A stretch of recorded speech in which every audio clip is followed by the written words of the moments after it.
कभी सोचा है कि मैथ्स का भी अपना एक यूनिवर्स हो सकता है? बिल्कुल, सितारों, ग्रहों और गैलेक्सीज से भरा हुआ। तो आज हम ठीक यही करने वाले हैं। हम इस यूनिवर्स का नक्शा तैयार करेंगे। हम रियल नंबर सिस्टम की गहराइयों में उतरेंगे और समझेंगे कि इन नंबर्स की कैलकुलेशन के पीछे की कह सकते हैं फिजिक्स क्या है। ज्ञान आरंभ 10x में आपका स्वागत है। आज हम मिलकर रियल नंबर्स को डिकोड करेंगे और अच्छे से समझेंगे। और हाँ, अगर आपने अब तक चैनल को सब्सक्राइब नहीं किया है तो प्लीज अभी सब्सक्राइब करके बेल आइकॉन प्रेस कर दें ताकि हमारे सारे अपडेट्स आपको टाइम पर मिलते रहें। तो चलिए अपनी इस जर्नी को एक सवाल से शुरू करते हैं। नंबर 7, फ्रैक्शन 1/2 और पाई, इन तीनों में क्या कॉमन है? मतलब ये देखने में तो काफी अलग लगते हैं ना, लेकिन मजे की बात यह है कि ये सभी एक ही बड़े परिवार का हिस्सा हैं और वो परिवार है रियल नंबर्स का। तो ठीक है, समझते हैं ये क्या है। देखिए, रियल नंबर कोई भी ऐसा नंबर है जिसे एक कंटिन्यूअस नंबर लाइन पर दिखाया जा सकता है। इसे एक ऐसे हाईवे की तरह सोचिए जो दोनों तरफ हमेशा हमेशा के लिए चलता जाता है और इसमें कोई गैप या कोई गड्ढा नहीं है। इस लाइन पर हर एक छोटा सा पॉइंट एक रियल नंबर को दिखाता है। अब इस यूनिवर्स को अगर बेहतर समझना है तो हमें इसके स्ट्रक्चर को देखना होगा। ठीक वैसे ही जैसे एक एस्ट्रोनॉमर आसमान में तारों के पैटर्न को स्टडी करता है। तो चलिए हमारे इस मैथमेटिकल यूनिवर्स के ऑर्बिट्स यानी कि कक्षाओं को एक्सप्लोर करते हैं। अब इस स्लाइड में जो बात सच में इंटरेस्टिंग है वो है इसका स्ट्रक्चर। इसे एक सोलर सिस्टम की तरह सोचकर देखिए। बिल्कुल सेंटर में है नेचुरल नंबर्स यानी अपनी काउंटिंग नंबर्स 1, 2, 3 और आगे तक। उसके ठीक बाहर वाले ऑर्बिट में, जैसा कि इस हरे रंग के घेरे में दिख रहा है, वो है होल नंबर्स जिसमें बस 0 और जुड़ जाता है। फिर आते हैं इंटीजर्स जिसमें नेगेटिव नंबर्स भी आ जाते हैं और सबसे बाहरी रिंग में है रैशनल नंबर्स जो इन सभी को अपने अंदर समा लेते हैं। लेकिन कहानी यहीं खत्म नहीं होती।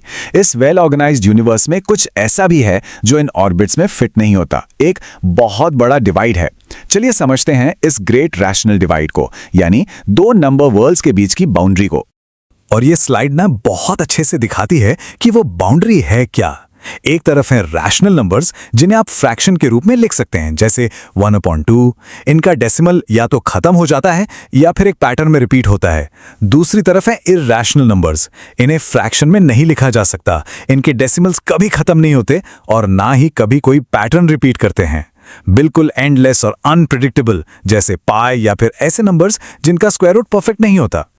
अरे हाँ, आगे बढ़ने से पहले एक छोटा सा रिमाइंडर, अगर अब तक ज्ञान आरंभ 10x को सब्सक्राइब करना भूल गए हैं तो प्लीज चैनल को सब्सक्राइब कर लीजिए और बेल आइकन दबा दीजिए ताकि भविष्य के कोई भी अपडेट्स मिस ना हो। चलिए अब थ्योरी से प्रैक्टिकल की तरफ चलते हैं। ठीक है, तो थ्योरी तो समझ ली, अब बारी है इसको एक्शन में देखने की। चलिए क्लासिफाई और कंपेयर करते हैं। समझ लीजिए ये हमारे नंबर यूनिवर्स में एक तरह की फील्ड ट्रेनिंग है। यहां हमारे पास 5 अलग अलग तरह के स्पेसिमेंस हैं। एक नेचुरल नंबर, एक डेसिमल, एक फ्रैक्शन, एक स्क्वायर रूट और एक और फ्रैक्शन। तो अब सवाल यह है कि हम इन्हें छोटे से बड़े के ऑर्डर में कैसे लगाएं? इसका ना एक बहुत ही सिंपल प्रोसेस है। स्टेप 1, सभी नंबर्स को एक ही फॉर्म में कन्वर्ट कर लीजिए और सबसे आसान है डेसिमल्स में बदलना। स्टेप 2, उन्हें नंबर लाइन पर रखकर देखिए। और स्टेप 3, जो नंबर लेफ्ट साइड में है वो छोटा है, लेस देन, और जो राइट साइड में है वो बड़ा, ग्रेटर देन। बस इतना ही। तो चलिए देखते हैं कि ये काम कैसे करता है। -1/4 बन जाता है -0.25। √2 हो जाता है लगभग 1.41 और 9/7 हो जाता है करीब 1.28। अब जब हम इन डेसिमल्स को नंबर लाइन पर रखते हैं तो ऑर्डर एकदम अपने आप साफ हो जाता है। सबसे छोटा है -2.5 और सबसे बड़ा है 3। देखा कितना आसान है। अब जब हम नंबर्स को पहचानना सीख गए हैं तो आइए देखते हैं कि ये आपस में इंटरैक्ट कैसे करते हैं। चलिए इंटीजर्स की फिजिक्स को समझते हैं, यानी उनके ऑपरेशंस के रूल्स को। तो यहां सारा खेल है साइन का। एडिशन के लिए 2 सिंपल से रूल हैं। रूल नंबर 1, अगर साइन एक जैसे हैं तो बस ऐड करिए और साइन वही रखिए, जैसे -2 + -4 होता है -6।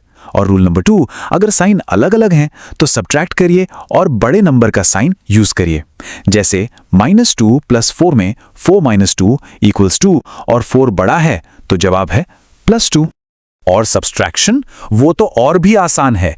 ये बस ऑपोजिट को ऐड करना है। कीप चेंज चेंज मेथड याद रखिए। पहले नंबर को कीप करिए, सब्सट्रैक्शन साइन को एडिशन में चेंज करिए और दूसरे नंबर का साइन चेंज कर दीजिए। तो -4 माइनस -7 बन जाता है -4 प्लस +7, जिसका जवाब है 3। सिंपल। और आखिर में मल्टीप्लिकेशन और डिवीजन। इसके लिए तो एक ही डिसीजन ट्री है।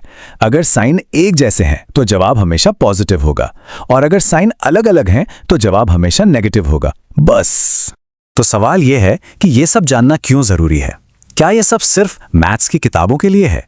जी नहीं, बिल्कुल नहीं। चलिए असल दुनिया में चलते हैं और देखते हैं कि ये नक्शा रियल वर्ल्ड में कैसे मदद करता है। ये रूल सिर्फ किताबों के लिए नहीं है। एक गहरे समुद्र में गोताखोर के ऊपर आने से लेकर टेम्परेचर में होने वाले बदलाव तक ये रूल्स हमें रियल वर्ल्ड में होने वाले चेंजेस को कैलकुलेट करने में मदद करते हैं। जैसे एक डाइवर 80 फीट की गहराई यानी -80 फीट से 25 फीट ऊपर आता है यानी +25 फीट, तो उसकी नई पोजीशन -55 फीट होगी। तो ये था हमारा रियल नंबर यूनिवर्स का एक छोटा सा सफर। अगर आपको यह सेशन हेल्पफुल लगा हो तो प्लीज इसे लाइक करें, अपने दोस्तों के साथ शेयर करें और हमारे चैनल ज्ञान आरंभ 10x को सब्सक्राइब करना ना भूलें। अगले वीडियो में हम और भी कॉन्सेप्ट्स को ऐसे ही आसान तरीके से समझेंगे। देखने के लिए बहुत बहुत धन्यवाद।